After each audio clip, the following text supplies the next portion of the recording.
So thank you for the introduction. I'm also a parent of children with disabilities. So I know what it's like to have to try and advocate for your child in the public school system and how challenging that can be. My kids are grown now, and they're in the post-secondary phase of advocacy. They have to advocate for themselves, although we can talk about how to advocate for your child beyond high school as well in the education system. Because it's such a small number, if we don't have to wait to the end for questions. If you're confused about anything on the slide or you want more illustration, let me know and we can take a quick, breather during the slide presentation. So this is me. This is my company. It's Lumen Advocacy. It actually just is me. Although I have a lot of resources. I work with private therapy providers, licensed psychologists, attorneys, and I'm in a group of advocates as well, and we all consult. We're all friendly. We all want the same thing for parents, so we do talk to each other in the community. That's my website, and at Makes Bed Better is actually my Facebook page. So if you go on Facebook and you put At Makes Bed Better in the search bar, you'll find me and my page, and you can follow me on Facebook. So we're going to cover a lot of things today, but what you want out of a school is for them to give your child a benefit within their education, but also you want them to want to help your child, and that's one of the hardest things about advocacy. Is schools often have an idea about what they're prepared to do, and parents go in there, and parents who are emotional, and we want what's best. And so that's where the rub comes in, because schools do not have to provide what's best. They only have to provide what's appropriate. So we're going to cover some of these, or hopefully we'll get through all of the bullet points here. So we know that we know the most about our child. Now, the issue is... I have a quick question. You do? So you said the schools only provide what's best, not what's required or whatever? Well, no, they had, under the law, they have to provide what's appropriate. What's appropriate, yes. So with that being said, I live a ways from the school, and they don't even have a bus with a lift. So would I have to wait for that? Or would I have to find another alternative to take him to school? Well, no. I mean, that should be considered. Does he have an IEP? He's already done all that. I did the IEP 504. I'm already beyond all that. I'm just trying to get transportation from my house to school for him. Well, that should be part of his IEP, because it falls under related services or transportation. Okay. And in fact, that is additionally a 504 issue, because 504 goes under IDEA. Yeah. He's covered under both, and that's an access issue. So they said they probably won't even get one maybe by next year or another 2 years. I'm like, my son doesn't have time to wait for that long. Well, I can talk to you afterwards, because I have an idea about how you can handle that. Okay. Okay. So because that, that is that's not appropriate. Okay. Right? So there's a good example of something that isn't appropriate, right? So here's the thing. We go in, we're the experts. Schools think they're the experts. And when we tell schools what to do, they get upset. They get defensive, they feel they're being disrespected. So, there are some ways around that. One of the things is you try and defer to them, and you say, I need to hear what you have to say, and I have some information to bring to you. And you include all of your outside team, your doctors, your neurologists, your therapists. And when you bring that information, the way you present it is not, I'm telling you how to do this is the right way. You actually say, I'm here to help. Here are things that are working outside of the school. I want to help you implement them in the school. So we have continuity, we have generality. And so, some of the things up here that are a problem and part of that rub are that school districts answer to school boards. So basically, we're talking about money here. We're talking about resources, personnel, and money. And this is why schools try and push back. They're the pocket. They hold the pocketbook. So services are expensive, And, like I said, the best education is often not what is legally appropriate. So, for example, I have clients who have ADHD and a learning disability, and if you go outside of the school and you have a dyslexia therapist one-to-one, you're going to make a lot faster rate of progress. Now, the school's probably not going to be able to do that as well, because they're probably giving the right service, the right instruction, but the child's in a different environment. And so the rate of progress might not be as dramatic as it would be with the private provider. So we always have to remember that the schools are juggling a lot of things, but as long as your child is making appropriate progress and the goals are ambitious, then they're giving an appropriate education. So that's one of the ways that you can tell that your child's getting an appropriate education, is the goals that you agreed on that they would master in an IEP year. They're actually on track to master them. And if they're not, the school needs to have a meeting and explain why that isn't happening. And usually it means instruction needs to be intensified or changed. So these are just some key points on being an effective advocate. And we talked about getting the outside people in, seek out a North Star, find someone who has been through the school system and knows about the district, and that might be a parent group, it might be going to school board meetings.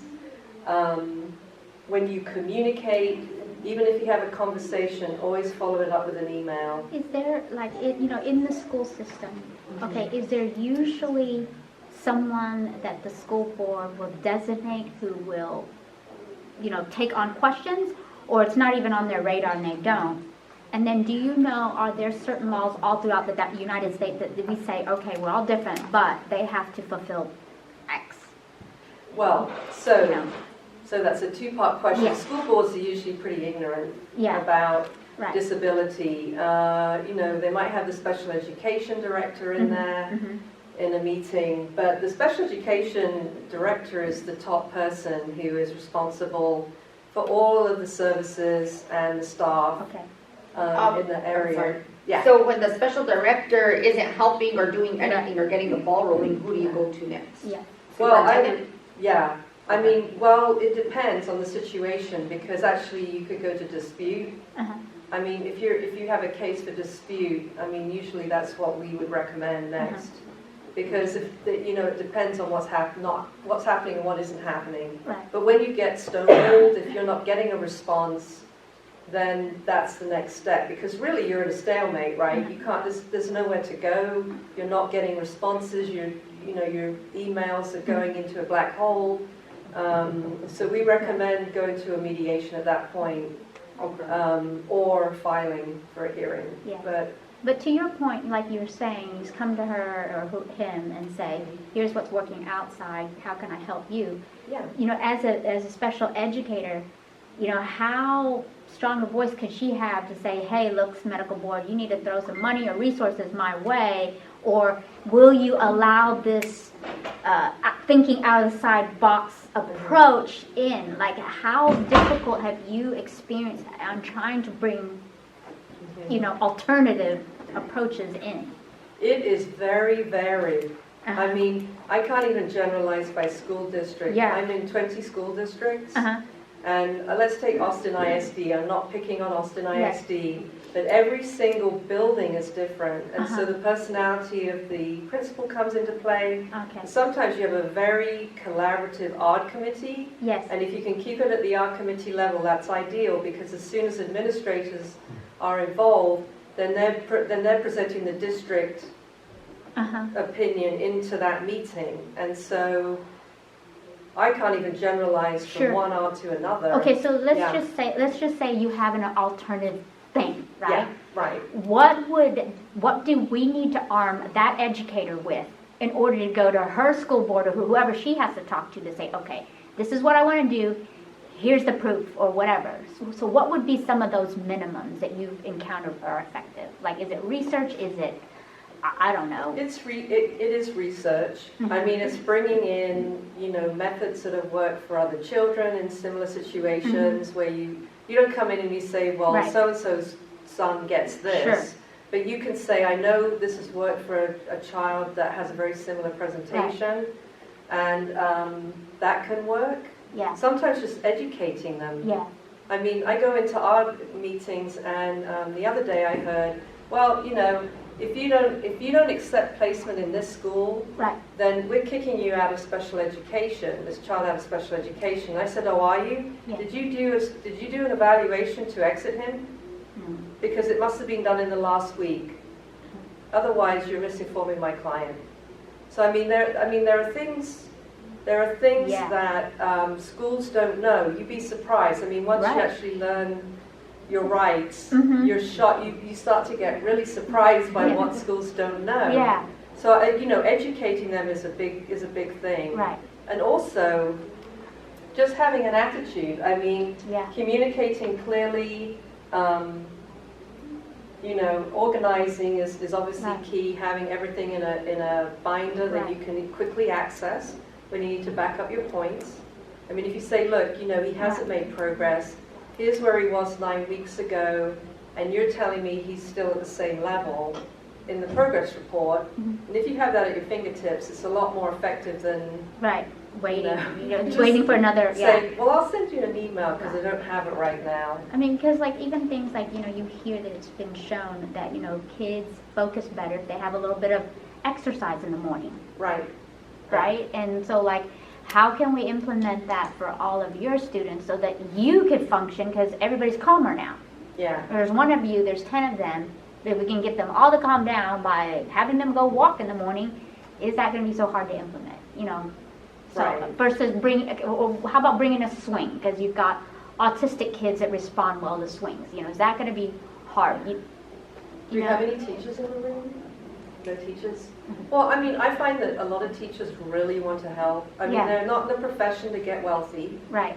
right? Right, let's face it. Yes. They want to help children learn. That's their passion. And if we can help them and make their jobs run smoothly, Right. then that's where you get that traction. Because I think as a parent, when you go in and you say, look, I'm not here to give you extra work. I Right. want to help you work smarter with my child, and so that you maintain that goodwill. Yeah. Because one of the things that I see a lot of is children getting punished just because they're a burden to the teacher. Right. Right? And the teachers are like, oh my goodness, I have to deal with this kid today. Right. And some of the strategies, I'm not sure that they're effective, and I've seen them presented before, which is where you have a photo of your child and you bring that photo into the meeting. I'm not sure that's an effective strategy because they're not. There's an assumption they're not thinking about your child as a child. But I think they are. I just think they're overwhelmed. Yeah. In a lot of the cases, teachers are totally overwhelmed. And in fact, they are, sometimes you find out they're frustrated with administration for the lack of support. Yes. Right? So I think that parents can really help provide more support and strategies by going, using research, using outside experts. And I use that as an advocacy strategy. I have a dyslexia therapist that I have do reports, and I take her report to the ARD, and in some cases they've adopted it, which is pretty rare, because usually schools are saying, I don't care about the private stuff. Right. The FIE is everything. Yeah. And so that actually can have some traction.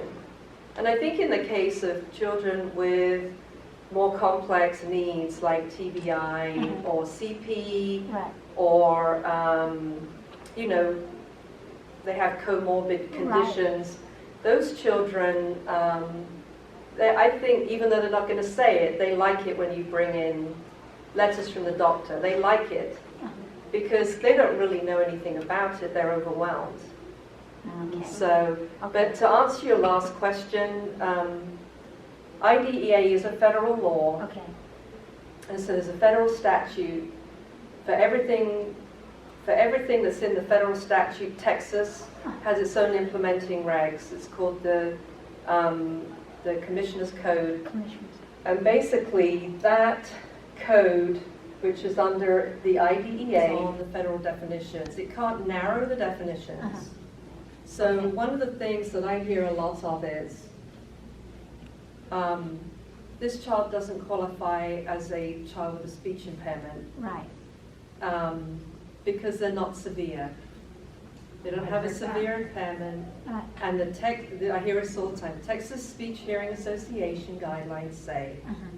and I say, what does the Texas Speech Hearing Association have to do with IDEA?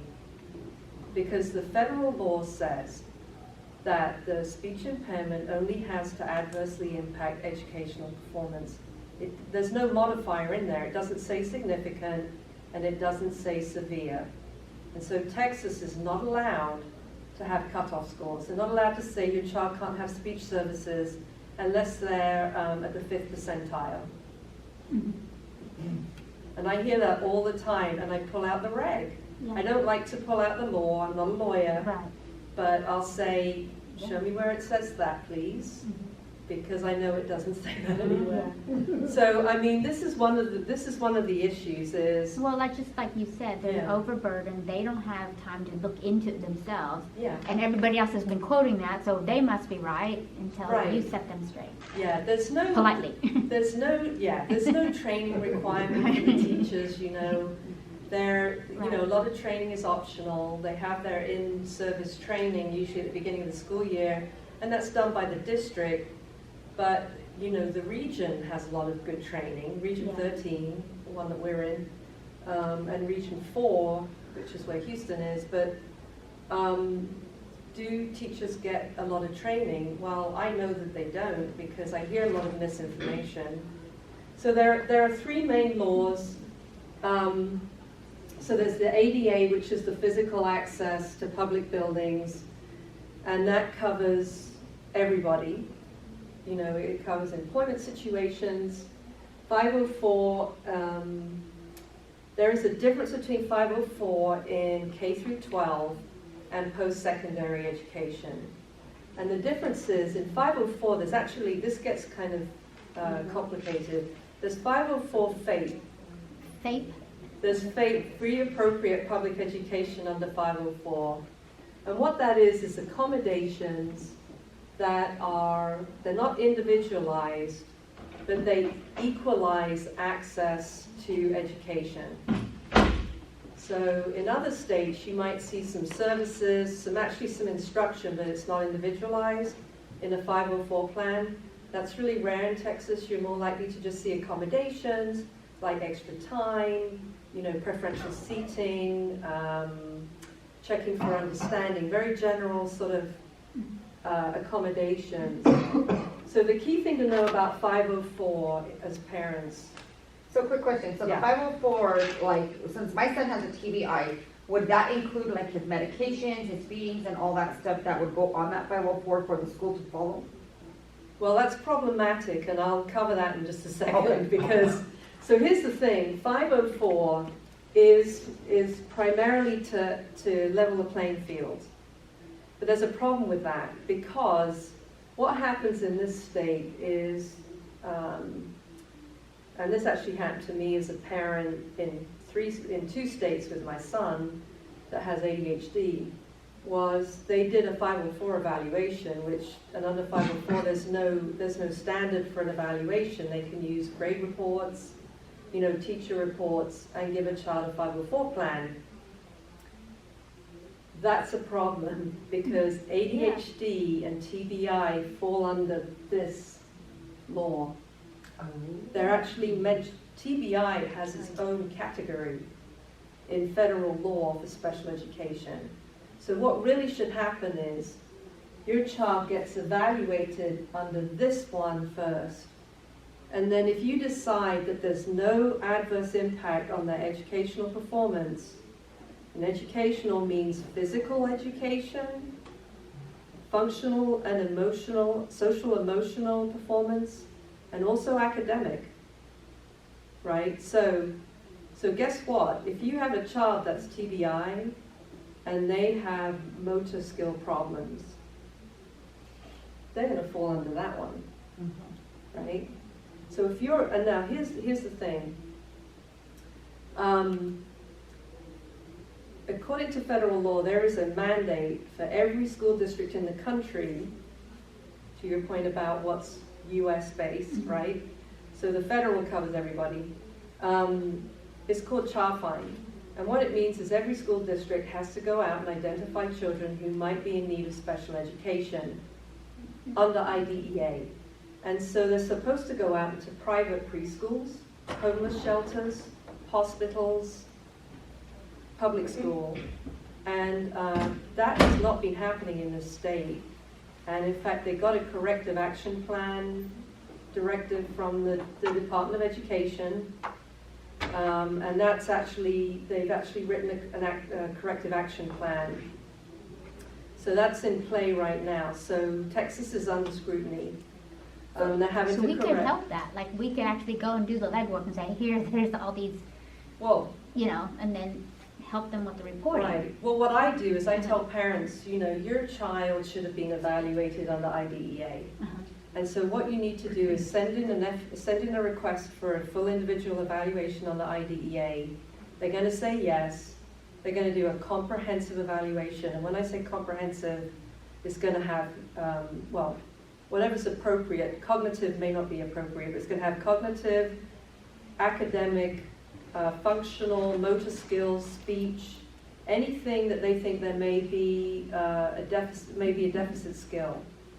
So now, here's what happens. Under 504, you are not part of the 504 committee. They invite you to the meetings, but the moment you disagree, you have really very few rights or recourse. Because you're not part of, you don't tell them what programs to use, you don't tell them what services to provide. It's a top-down program. And so if you got a dispute on 504, you're going to go to a hearing, which is basically you're sitting around a table and the school gets to choose the mediator, the hearing officer. And do you see the problem with that? They're going to choose someone who is on their side. Yeah. So I've actually done this as a parent. I've been to a But that 504. goes against what a mediator's Yeah. supposed to, like, the court's Yeah. supposed to select someone. Right. Well, that's 504. Now with IDEA, as soon as your child start that evaluation, you have implied rights as a parent, and you're part of the ARD committee. In the law, you're actually number one on the list of people who are ARD committee members. So you get the right to you know, sit around a table with people and say, this is what I want for my child, and here's why you should give it to them. And so you have a lot more rights under IDEA. Okay. And if you don't agree with what they're doing, then you have all of these procedural, they're all procedural safeguards in the law, and then you have all these dispute resolution options as well. I have a question. Yeah. I'm kind of new to this, but, and my daughter doesn't have a 504 written into her IEP or her ARD. From just the things that I hear on the ground, 504s are often just behavioral plans. But it sounds to me like you're saying so much of what is put in a 504 really ought to just be in an ARD under the umbrella of an IDEA. Yeah. So basically, if you think of it this way, 504 is an umbrella, and then IDEA goes in under that. So, you know, an IEP should have, you know, kids who go from a 504, and, you know, I tell the school you should be doing an FIE, or the parents do, and they give the child an IEP. Those 504 accommodations slip right into the accommodation page, so they're incorporated into the IEP. The biggest difference is construction.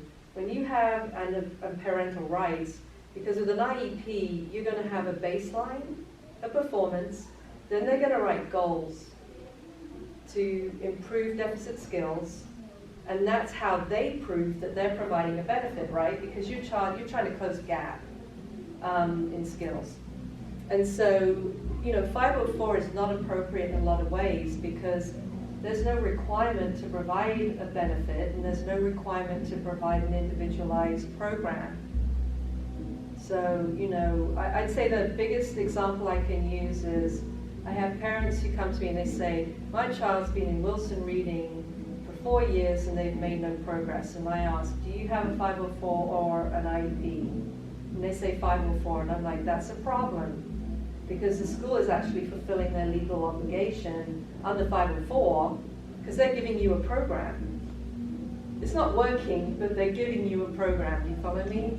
So under an IEP, they'd have to change the program because they've got a legal problem. So a lot of students have, and I may not be using the terminology right, but they say, oh, we have a 504 and we have an IEP. Right. The 504 seems to be just dealing with when the child has meltdowns, how they're going to function with that, or some of those other things. Yeah, that's not proper construction. I mean, there only should be one document, and that behavior plan should be part of it. So my son, before we came in, I was talking, my middle son is on the spectrum. There's a speech impairment, dysgraphia, which is a learning disability, and an anxiety disorder. And he had a behavior intervention plan, and it was all part of his IEP. Because all of that has to be together, so because all of those parts inform each other. Sure. So you might want to change a goal if a child isn't showing replacement behavior. You want to see all of it together as a whole. So they really shouldn't be separate. So what is, you've been mentioning IEP, what's IEP? An IEP is an individualized education program. So, individualized says everything. Isn't it basically, an IEP isn't basically like everything that needs to be done in the education system for that child? It is, and it has to be specifically for their unique needs. Okay. Yeah. And it has TEA has, the state of Texas has their own model IEP form. It's on their website if you want to look at it ever. But it has all of the required components of an IEP.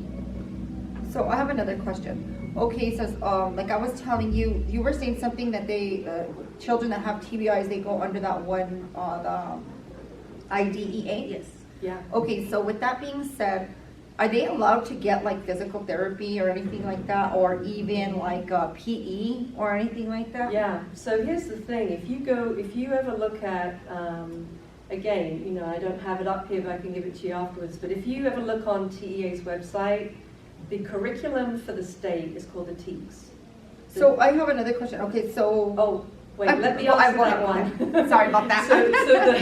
So the TEACs has what they want children to master. It has all the objectives for every grade.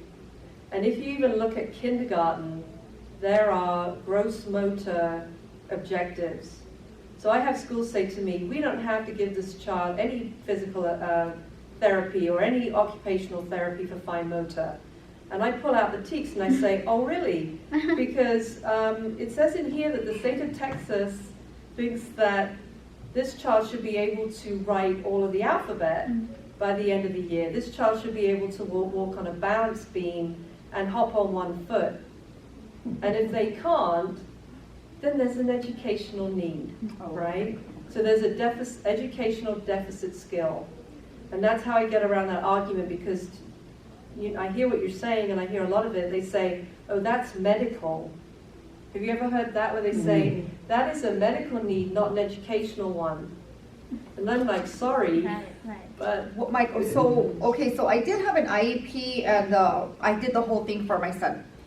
So basically, my question is, so he's going to be getting all his PT, OT, and speech through the school, but they're not going to allow him to do PE. So PE is part of the curriculum. Because they told me that it's a credit for him. That it's mandatory for him to do the physical education, but that I guess they just marked it off that they don't want him in the PE. And I said, well, why? Because of his condition. Well, so here's what you do in this case. You say to them, PE is part of the curriculum, and you're not letting him participate in it. I mean, that's not even a modification. Okay, So so what I you- can still change that, You can. Now here's what because I you haven't do. signed anything.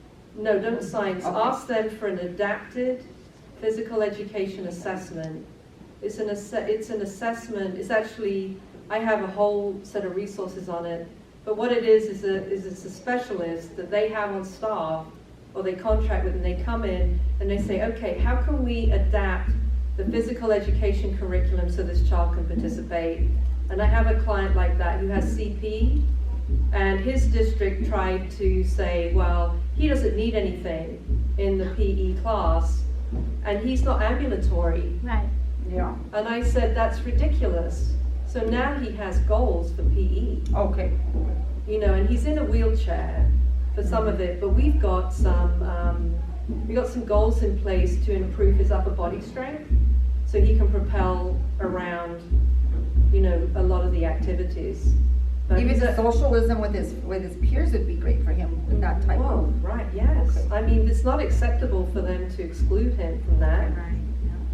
So the thing about, you know, we talked about a little bit, and it says IEP because we assume you know what it means, but the key thing is the individualized part. The 504 plan, here's just, you know, an outline of the difference. But the key thing to know is with traumatic brain injury, they need to do an FIE first. They should not be putting kids on 504s without having done a comprehensive evaluation. So, What does FIE stand for again? full individual evaluation. Okay. So here's the beauty of it. If you get to that eligibility meeting to consider whether your child's eligible, and they say no, they disagree, and I'm requesting an independent evaluation at public expense. That's your right. When you're under IDEA, you have that right. You do not have it under 504. Okay. So you get to make them pay for a second opinion. And I use, and as an advocate, I say to my parents, we're going to disagree, and I'm going to find you someone who do a really good evaluation and also present their work. Because the key thing is, if you get an IEE, which stands for Independent Educational Evaluation, it has to be done by someone who's going to back it up. You know, you can't go get an evaluation with people, with evaluators who are like, oh, I don't want to rock the boat. That person has to be an advocate for your child as well. They have to go into the meeting and say, school, you're not correct. Here's what my evaluation says. You know, so I always caution parents on that, because they get private evaluations and then the school like poo-poos them and says, we don't care what that person said, because that person won't present their own work. You mentioned one other evaluation that it was something financial one. What was the abbreviation? Or was FIE? it oh yeah. FIE No, is- that was the full one. Yes. So were you referring to the IEE, the finance? Okay. Yeah, so the IEE is, well, it's an independent evaluation that they have to pay for. Okay. Oh, that they. So the way they try and control that is they say, we have a list of people you can choose from. And I say to parents, we're not going to use their list, because they're probably on the list. I hate to Yeah. sound so cynical, but just from experience, Yeah. usually the people on that list are school friendly. Right. Yep. Or paid Not- under the table. Right, and it's not always the case, but, so this is the evaluation timeline for a full individual evaluation. So if anybody is considering doing that, I wouldn't wait, because right now, if you sign consent tomorrow, what happens is, if the school agrees to do it, they actually can wait 15 school days to consider your request. If they agree to do it, they can take up to 45 school days to do the evaluation. And then, when that evaluation report's done, they have 30 calendar days to get to the yard meeting. Guess what? Your school year is nearly over. Yep. If you ask for it now, those days are school days, so they're going to skip over Thanksgiving, they're going to skip over Christmas break and New Year's break. So that's the thing I always caution parents on. Now, if I get a client, they've been on a 504 inappropriately, I'll go to that consent meeting and I'll try and scare them a little bit into expediting the evaluation. Can you do this during the summer, or like you could only do this during the school year? There's a caveat in Texas. If you request an evaluation 35 school days, it's 35 to 25 school days from the end of the school year. They have to have it done by June 30th. Oh, If you miss that cutoff, yeah. then they bump it to the next school year. Okay. Now, I always go in there and I caution them. I say, look, you know this child's probably eligible. Child fine violation. So let's get this done. You know, so there you go. So like I said, the evaluation is extremely comprehensive. I have parents write a list of their concerns, so it's forensic. And you go in there and you say, you know, he's got to find, his voice doesn't sound right sometimes. So they do sort of some articulation measurements, you know, stuttering measurements, that kind of thing. Oh, that's, you know, odd meetings are usually a bit happier than this, but they're not usually as glum. So, you know, here are some of the acronyms if you want to write down the definitions. There are a lot of acronyms in Texas that are unique to Texas that they don't have in other states. So an odd meeting does not exist in other states. What It's was an IEP. art again? It was admission something? Admissions review dismissal.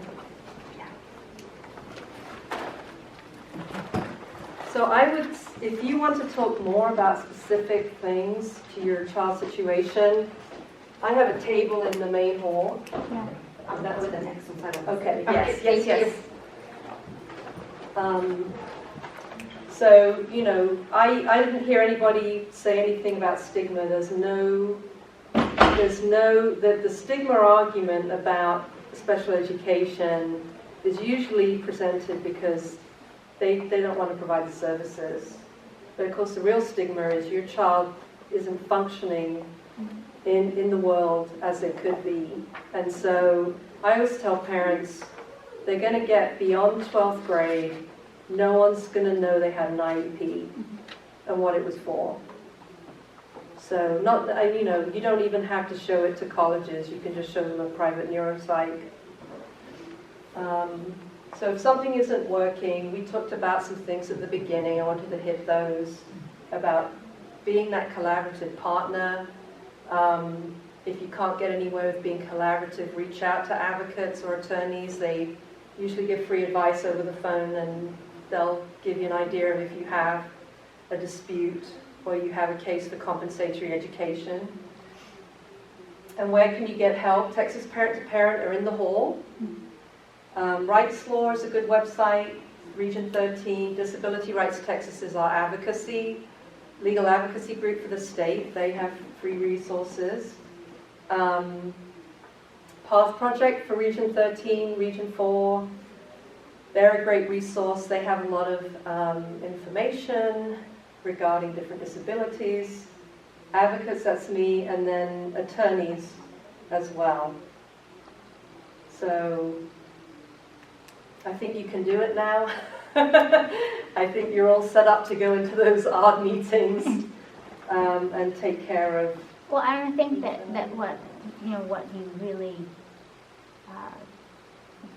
great value you did today was just the approach. We might, like you said, there's all these laws and everything, but how are you using them? Yeah, right. To stand on. That's the key. You know what I mean? Yeah. One of the best pieces of advice that I read about is to ask questions, because if you ask questions, you show that you value their opinion, even when you don't agree with them. Yeah. If you tell people what to do, you make them defensive. But if you ask them, then they start to think, wow, I can't answer that question. I need to look into that, mom or dad. And so I'd say if one thing that you do differently going into an odd meeting from today is to just ask a lot of questions and show that you value what they're bringing to the table. And you can get a lot of traction with that with that approach. So.